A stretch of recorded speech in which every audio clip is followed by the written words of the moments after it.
कपड़े धोने वाली बहू। शादी के पहले से ही विभा को कपड़े धोने का बड़ा शौक था। कभी नल के नीचे तो कभी तालाब के पास। अरे मेरी नीली वाली लुंगी नहीं दिख रही है। विभा की अम्मा, कहाँ रखी है लुंगी? अरे वो तो विभा ने परसों ही धोकर रखी थी आपकी अलमारी में, देखो वहीं होगी। वो ना मैंने आज धो दी, मुझे लगा कि गंदी हो गई होगी। अरे कैसे गंदी हो गई थी? उसे तो मैंने पहना भी नहीं। हे भगवान, इस लड़की के कपड़े धोने की आदत से परेशान हो गया हूँ मैं। जितना तो घर में राशन नहीं आता, उससे कहीं ज्यादा डिटर्जेंट पाउडर का खर्चा है। इसकी शादी करवा दो, शादी जाए अपने घर में ही करे काम, फिर चाहे घर के कपड़े धोने हो या पूरे गांव के। हाँ ठीक बोल रही हूँ, देखता हूँ मैं कोई लड़का। वो दिन भी आ जाता है जब विभा को देखने लड़के वाले आ जाते हैं। लड़की मुझे अच्छी लगी। होने वाली सास कहती है, बेटी अगर कुछ पूछना है तो पूछ लो।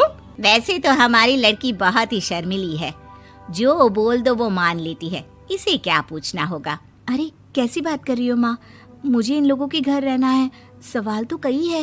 हाँ हाँ बेटा, पूछ लो ना, क्या पूछना है। आप लोगों के घर कपड़े कौन धोता है? सास का मुंह बन जाता है। देखो, अगर तुम ये कहना चाहती हो कि तुम्हें कपड़े धोने नहीं आते तो सुन लो, कपड़े मैं ही धोती हूँ, लेकिन तुम्हारे आ जाने के बाद मैं रुमाल तक नहीं धोऊंगी। अरे चुप रहना भाग्यवान, बहू बेचारी घर आई नहीं, उसे डराना शुरू कर दिया। वो क्या है ना बिटिया, अभी तक तो ये कल्लू की माँ ही धोती थी, लेकिन अब तुम्हारे पापा तो दहेज में वॉशिंग मशीन देंगे ही। सवाल भी पूछा तो क्या। वैसे भाई साहब, मशीन की तो फिर भी कपड़े धोने की कैपेसिटी होती है। मतलब जो बिटिया दे रहे हैं ना विभा, इसे कपड़े धोने का बहुत शौक है। ये आप लोगों के क्या, आस पड़ोस गांव मोहल्ले सबके कपड़े धो दे और उफ तक ना करे। बाहर देखा नहीं आपने कितने कपड़े सूख रहे हैं? सब हमारी बिटिया ने ही तो धोए हैं। बस भी करो ना माँ, शर्म आ रही इतनी तारीफ सुनकर। और तो और एक दाग निकाल कर दिखाओ तो मान जाओ। हाँ अच्छा, माफ करना बेटा, मैंने गलत समझा। हमें तो रिश्ता बहुत पसंद है। और ऐसे जुड़ जाता है रिश्ता कपड़े धोने का शौक रखने वाली विभा का। उसकी शादी हो जाती है कोयला फैक्ट्री में काम करने वाले कल्लू के साथ। शादी के बाद अचानक विभा चिल्लाती हुई सास के पास आती है। सासू माँ, अरे सासू माँ कहाँ है आप? ये तो धोखा है, धोखा दिया आप लोगों ने मुझे। इसे ससुर के चक्कर के बारे में पता चल गया। अरे तो उसमें तुझे क्यों धोखा मिला है? अरे नल में पानी नहीं आता, कपड़े कैसे कब धुलेंगे? अच्छा, तू पानी नहीं आ रहा उसकी बात कर रही है? कुछ नहीं। अच्छा, तेरी माँ ने कहा था कि कपड़े धोने का शौक है, तुझे याद आया मुझे। शौक बोलकर कपड़े धोने वाले मेरे जुनून को कम ना आके सासू माँ, कपड़ा धोना मेरा गुरूर है। तभी पति भी वहाँ आ जाता है। अभी मैंने इसे सनी देओल की फिल्म दिखाई है, उसी के डायलॉग मार रही है माँ। अच्छा सुन, साफ साफ बता रही हूँ, पानी सुबह 4 से 6 और शाम को 10 से 12 आता है, समझी? विभा टाइमिंग सुनकर हैरान हो जाती है।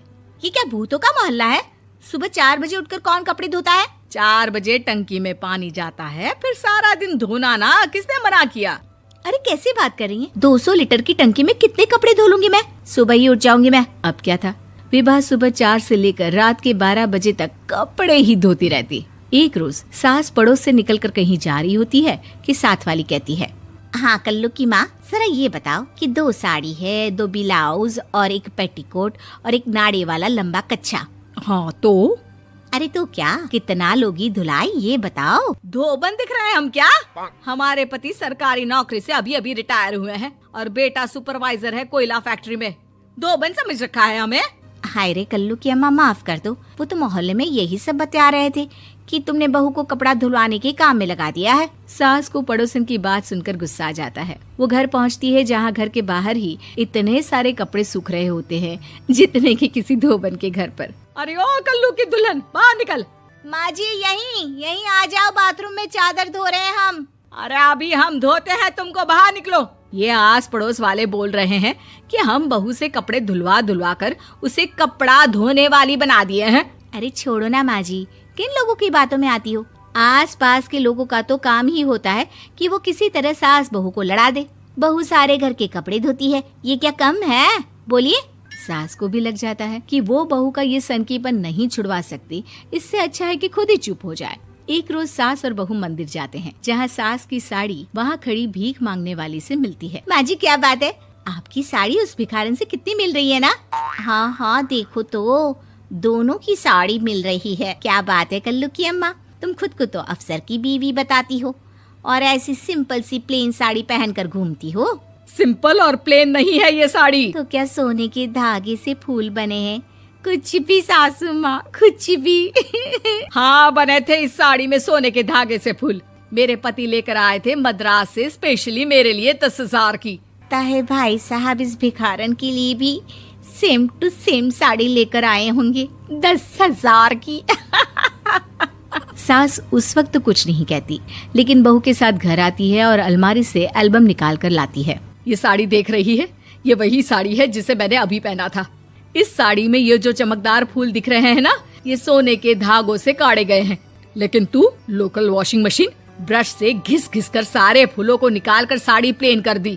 मुझे माफ कर दीजिए सासू माँ। और तो और, जब मैंने तुझे तेरी गलती के लिए कुछ नहीं कहा, लेकिन तूने तो सबके सामने मेरा मजाक ही बना दिया। क्यों? बहू को समझ में आ जाता है कि अब से उसका कपड़े धोना बंद।